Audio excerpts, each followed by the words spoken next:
So this is learning to PK and pay to play, and the build we're going to be showcasing here is the tiny teleblocker. And in the background, I'm just leveling him up to his next evolution. In our last episodes of learning the PvP, we discussed how we interact when knowingly fighting players who have a fair opportunity to fight back. That's why it's called PvP, or player versus player. In this video, it's going to be called PK, which is player killing. So in this training session, we'll be talking about learning to kill unsuspecting players and otherwise prey, hopefully for profits. The build I'll be showcasing here is the first evolution of the pay-to-play tier, and can be seen in many variants. I'm going to recommend a low HP teleblocker pure. You can range cows for 40 ranged in free-to-play, and continue splashing until 81 magic to complete this build. On screen, I've spent 80 hours doing strength at the blast furnace, so that'll be the next step. The desired stats for this build include low combat level, high magic levels for teleblock and ice spells, and 25 prayer. Might be helpful if you wish to profit. So part 2, inventorying gear.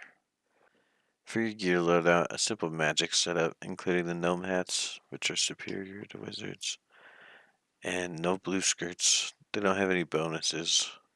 And since I recommended 25 prayer, I'm also going to recommend a tome of fire, since casting spells with a charged tome will increase the spell's damage by 50%. So in our inventory, we'll be wanting high healing foods as well as combo food. Generally, Karambwan are the combo food of choice due to it being top tier for its utility. For offensive items, we'll need a handful of wrath runes, consistent with our burning pages in the Tome of Fire, a air staff for unlimited air, some blighted entangle and teleblock sacks, super restores in case god spells, and smite, and a divine magic potion to boost for teleblock.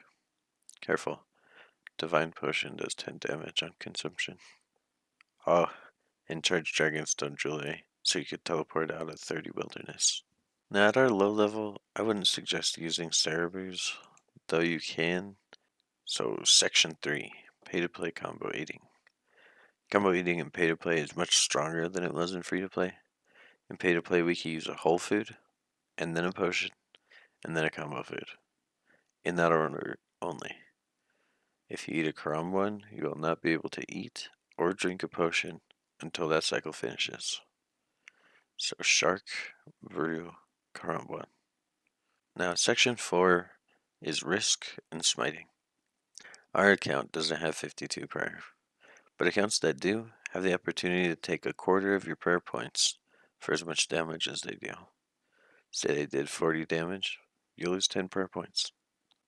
Having only 25 prayer, it's very important that we keep our prayer high, or we could very well lose our +1 Tome of Fire.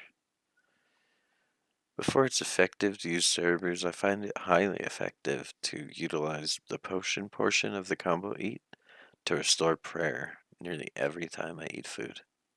And section 5, the looting bag. During PK or player killing, you'll find it important to bring a looting bag.